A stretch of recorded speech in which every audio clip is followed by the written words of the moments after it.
Hi, this is Michelle Sam from Sammy Wong's Kitchen.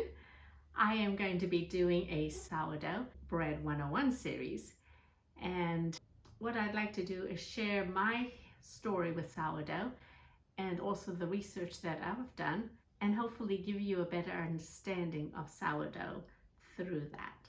So I started to look into sourdough when I was diagnosed as a pre-diabetic. And for somebody who always had a piece of toast and tea every morning, this was like a death sentence. So I decided, let me see what alternatives there were. And a friend in the neighborhood told me that he had just taken a bread making class with the Tartine Bakery in San Francisco, and that I needed to look into that. So I decided to do my research on sourdough. So what is sourdough? So sourdough is a natural leavening, and it's comprised of flour and water, and through time and fermentation, it becomes like a natural yeast, a wild yeast.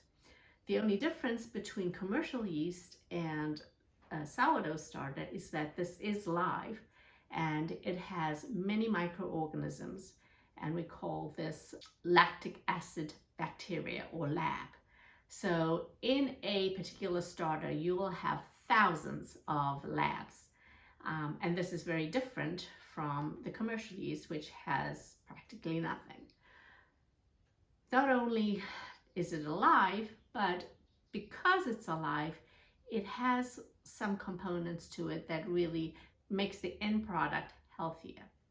Okay, so what are the benefits of sourdough bread? So, as I told you earlier, sourdough bread contains all these microorganisms called labs. Now, in flour, there's something called phytic acid. So, when you have a wheat bran in your flour, this phytic acid binds to the minerals in the flour. So, the minerals in the flour are like the calcium, zinc, iron, and magnesium. What happens when you add starter, this lab, to it, is that it creates a pH environment that degrades the binding of the phytic acid to those minerals.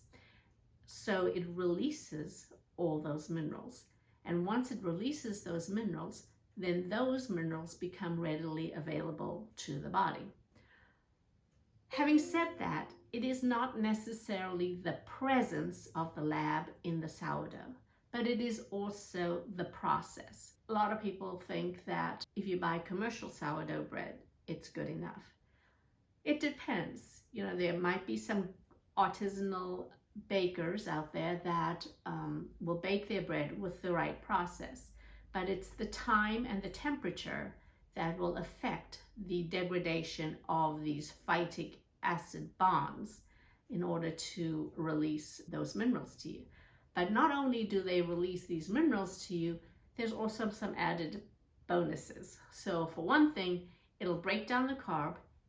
There have been studies that say that this reduces the glycemic index, which is the sugars.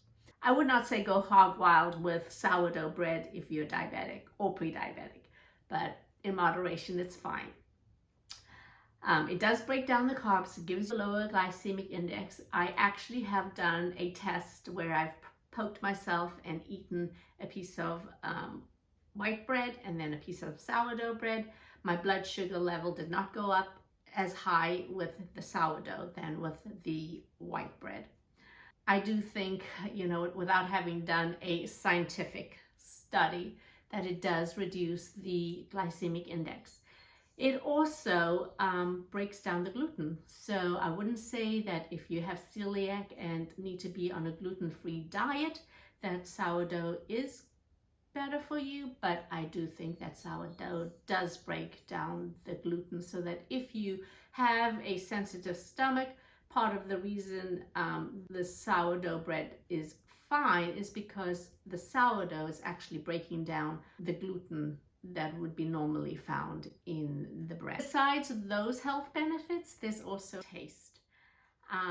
And taste, sourdough bread has that tanginess. Some people don't like the tanginess. I don't really even notice the tanginess. Some people love the tanginess.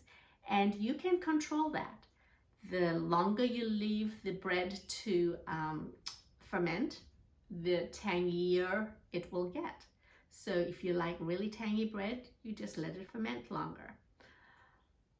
So having heard this, I hope that you would come along with me on your sourdough journey, and hopefully you will be as addicted to sourdough as I am. See you in the next video. More recipes can be found on sammywongskitchen.com or social media. If you found this video helpful, please subscribe to my YouTube channel. Thanks!